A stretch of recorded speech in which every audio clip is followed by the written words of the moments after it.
물적 강제 수사에 대해서 살펴보도록 하겠습니다.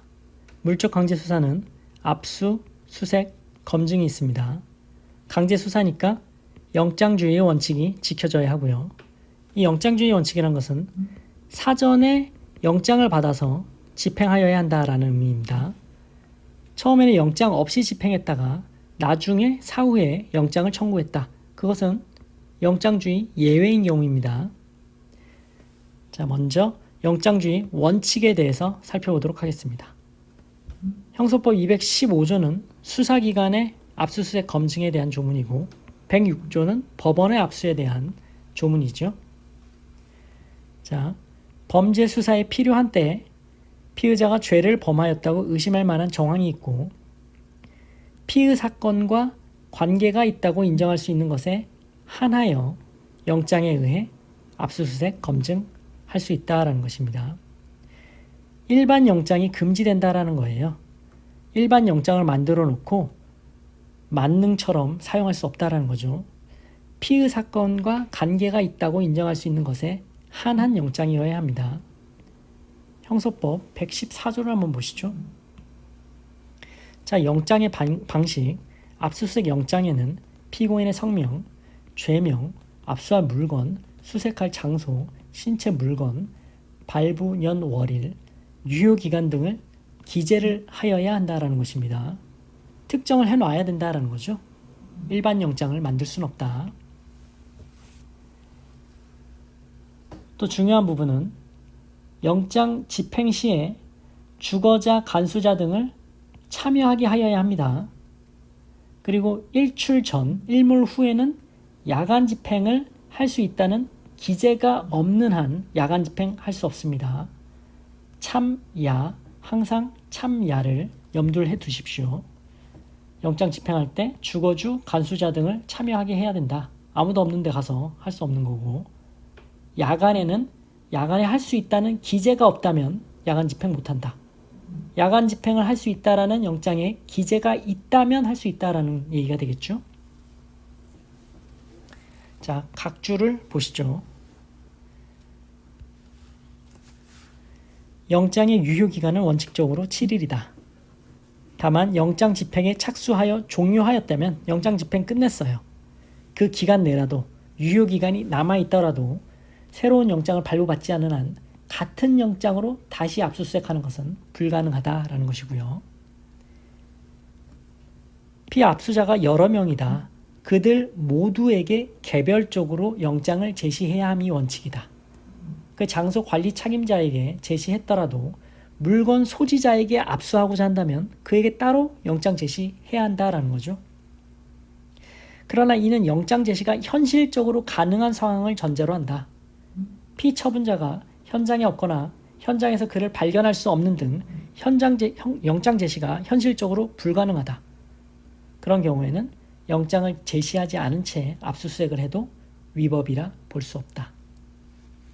이 판례 들의 내용을 숙지를 해두시기 바랍니다. 자, 지금 영장주의 원칙과 관련된 압수수색 검증에 대해서 보고 있습니다. 중요한 것은 영장의 효력 범위입니다.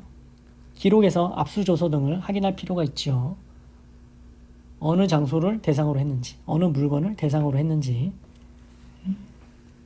자, 압수수색 영장의 범죄 혐의 사실과 관계 있는 범죄라 함은 객인 있는 범죄입니다. 영장 기재 범죄 사실과 객관적 관련성이 있고 영장 대상자와 피의자 사이에 인적 관련성이 있는 범죄를 의미한다라는 것. 객인이 있는 범죄다. 객관적 관련성이란 무엇이냐? 자기직 간정입니다. 영장 기재 혐의 사실 자체, 당연한 거죠. 이는 또는 그와 기본적 사실관계가 동일한 범행과 직접 관련이 있는 경우, 그 밖에 간접 증거, 정황 증거 등으로 사용될 수 있는 경우를 포함합니다. 구체적 개별적 연관관계를 요하지 단순히 동종 범행이다, 유사 범행이다, 이 점만으로는 관련성이 없다라는 거죠. 개별적, 구체적 연관관계를 요한다. 그리고 객인이 있는 범죄인데 그 인적 관련성이란 영장 대상자의 공범이라든지 간접 정보 등 해당하는 경우를 얘기를 한다.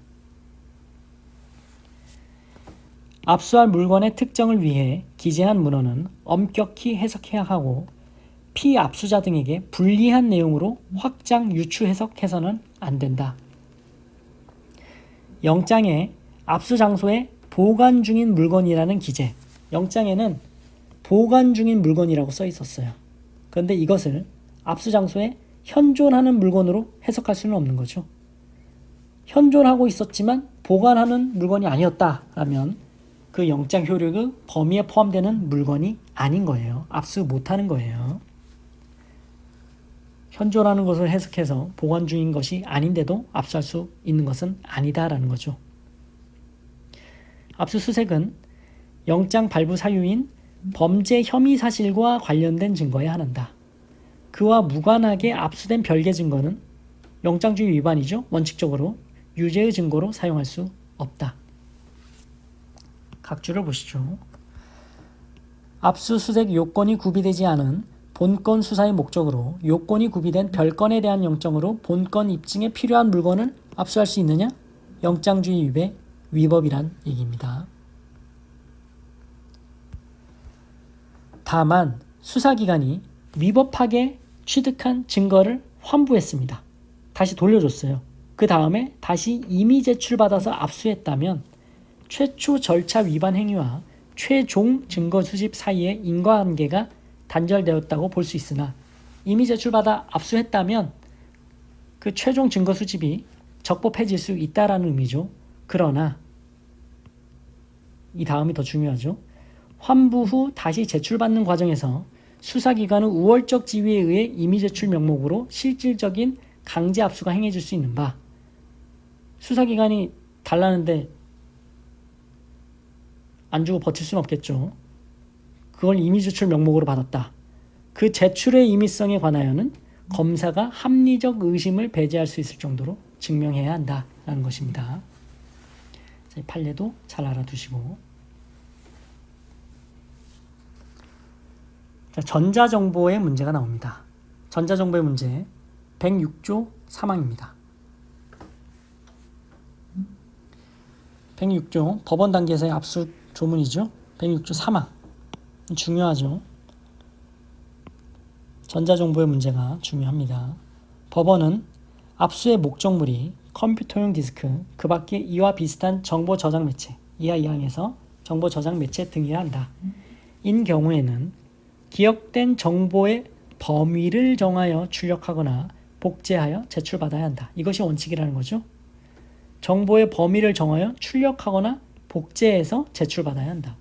다만 그 범위를 정하여 출력 복제하는 방법이 불가능하거나 압수 목적을 달성하기에 현저히 곤란하다고 인정되는 때에는 정보 저장 매체 자체를 압수할 수 있다. 자, 106조 3항의 문제를 제가 각 주에 그림으로 표시를 해보았습니다. 한번 그림으로 정리를 해보시고 그 다음 페이지에 판례들의 태도를 살펴보는 것으로 해보겠습니다. 자, 정보 저장 매체는 원칙적으로 범위를 정하여 출력하거나 복제해야 됩니다. 이 정보 저장 매체 USB를 예로 들어보죠. 이 USB 자체를 통째로 압수해 갈 수는 없는 것입니다. 원칙적으로는요. 따라서 원칙적으로 이 USB 안에 있는 내용물의 범위를 정해서 출력하거나 복제하여야 하는 것이 원칙입니다. 이것이 106조 3항의 본문이죠. 범위를 정하여 출력하거나 복제하는 것이 가능하다면 참여의 기회를 보장해서 이 USB 주인이 있을 테니 이 USB 주인이 보는 앞에서 해야 된다는 거죠. 참여의 기회를 보장해서 범위를 정하여 출력, 복제해야 됩니다. 참여의 기회를 보장 안 했다면 아무리 범위를 정하여 출력, 복제했더라도 이 출력, 복제의 압수는 위법해집니다. 반드시 참여의 기회를 보장하여야 합니다. 그래서 참여의 기회를 보장해서 범위를 정해서 출력해서 복제했다. 그렇게 제출받았으면 압수 절차 끝난 거죠. 그래서 그 제출받은 것을 수사기관으로 가져와서 탐색하고 복제하고 다시 또 출력했다. 이때에는 그 USB 주인의 참여 기회 보장을 할 필요가 없습니다. 왜냐하면 이미 이 단계에서 압수 절차는 종료되었기 때문에. 그런데 106조 3항 단서의 경우, 즉 범위를 정하여 출력, 복제하는 것이 불가능하거나 현저히 곤란하다면 이 USB 자체, 매체 자체 압수 영장으로 USB 자체를 압수할 수 있습니다. 그러면 압수 절차가 끝났나요? 아니죠. 범위를 정하여 출력 또는 복제하는 것이 원칙이기 때문에 압수 절차는 계속 진행되고 있는 것입니다. 그래서 이 USB 자체를 수사기관에 가지고 와서 열어보겠죠. 이 열어보는 과정에서 USB 주인의 참여 기회가 보장이 되어야 합니다. 그래서 주인이 보는 앞에서 범위를 정하여 출력 복제해야 적법한 압수가 된다라는 거죠. 그런데 여기서 탐색을 하는 과정에서 별도의 혐의를 우연히 발견했다라면 이 별도 혐의에 대한 자료를 출력해서 복제할 수 있을까요? 그렇게 하면 위법해진다라는 것입니다. 왜냐하면 이 USB를 압수한 영장은 A 혐의에 대한 것이었습니다. 그래서 A 혐의에 대한 영장으로 이 USB를 압수하고 A 혐의 관련해서 정보를 출력 복제하는 것인데 그 와중에 별도 B 혐의를 우연히 발견했다면 이 B 혐의에 대해서 출력 복제하는 것은 영장주의 위반이라는 거죠. 별도로 B 혐의를 우연히 발견했다. 어떻게 해야 되느냐. 추가 탐색을 즉각 중단하고 그 별도 B 혐의에 대한 영장을 따로 발부받아야 된다는 것입니다. 그리고 또 다시 USB 주인의 참여 기회를 보장하고 그 B 혐의와 관련된 범위를 정해서 출력 복제해야 B 혐의에 대한 압수에 대한 압수가 적법해진다라는 것입니다. 자, 그림으로 이렇게 정리를 해봤는데 다음 페이지에 판례의 태도를 보시겠습니다.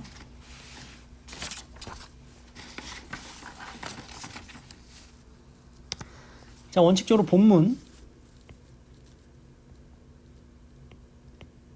106조 3항의 본문을 얘기를 하는 거죠. 범위를 정하여 출력 복제하는 것이 가능한 경우입니다. 영장 발부 사유인 혐의 사실과 관련 있는 정보의 범위를 정해서 출력, 복제하여 제출받아야 하고 피의자 등에게 참여의 기회를 보장해야 한다라는 것입니다.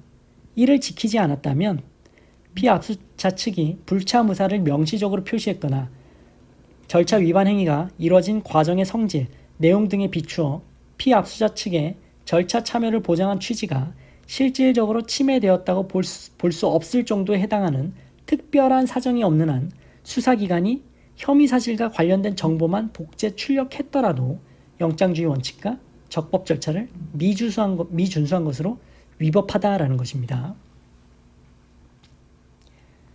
그런데 수사기관이 저장 매체에서 키워드 등 검색 등을 통해 관련 있는 정보를 선별한 다음에 복제하여 생성한 파일을 제출받아 압수했다면 압수 절차는 종료된 것이다. 따라서 그걸 가지고 와서 수사기관 사무실에서 압수된 파일을 탐색, 복제, 출력하는 과정에서도 피의자 등에게 참여의 기회를 보장할 필요는 없다라는 거죠. 압수 절차는 끝난 것이니까. 자, 예외적으로 단서입니다. 106조 3항 단서. 범위를 정하여 출력, 복제하는 것이 불가능하거나 현재 곤란한 경우를 얘기하는 거죠. 범위를 정하여 출력, 복제하는 방법이 불가능하거나 압수의 목적을 달성하기 현저히 곤란한 예외적인 사정이 인정되는 경우 저장 매체 자체를 USB 통째로 직접 혹은 하드카피 등 형태로 수사기관 사무실 등 외부로 반출하여 해당 파일을 압수수색할 수 있도록 영장에 기재되어 있고 실제로 그와 같은 사정이 발생한 때 한해 예외적으로 허용된다. 이때에도 아직 압수 절차가 끝난 게 아닙니다. 계속되고 있는 거예요. 이때에도 수사기관 사무실로 옮긴 후 출력 복제의 대상 역시 혐의 사실 관련 부분으로 한정되므로 이건 당연한 거고요. 변호인에게 참여의 기회를 보장해야 된다는 거죠. 압수 절차는 계속 중인 거니까 혐의 사실과 무관한 복제 등을 막기 위한 적절한 조치를 취하는 등 영장주의 원칙과 적법 절차를 준수하여야 한다. 이를 지키지 않았다면 수사기관이 혐의 사실과 관련된 정보만 복제 출력했더라도 위법하다.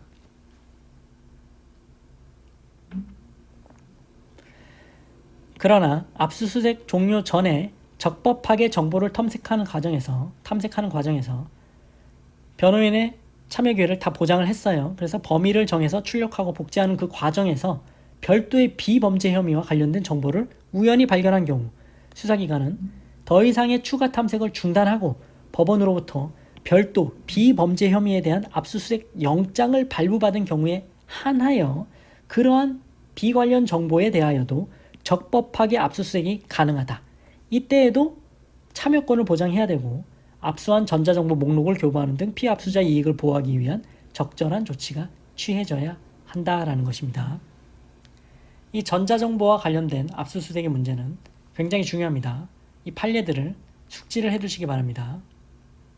지금까지 물적 강제 수사에 대해서 영장주의의 원칙적인 부분에 대해서 살펴보셨습니다. 고생하셨습니다.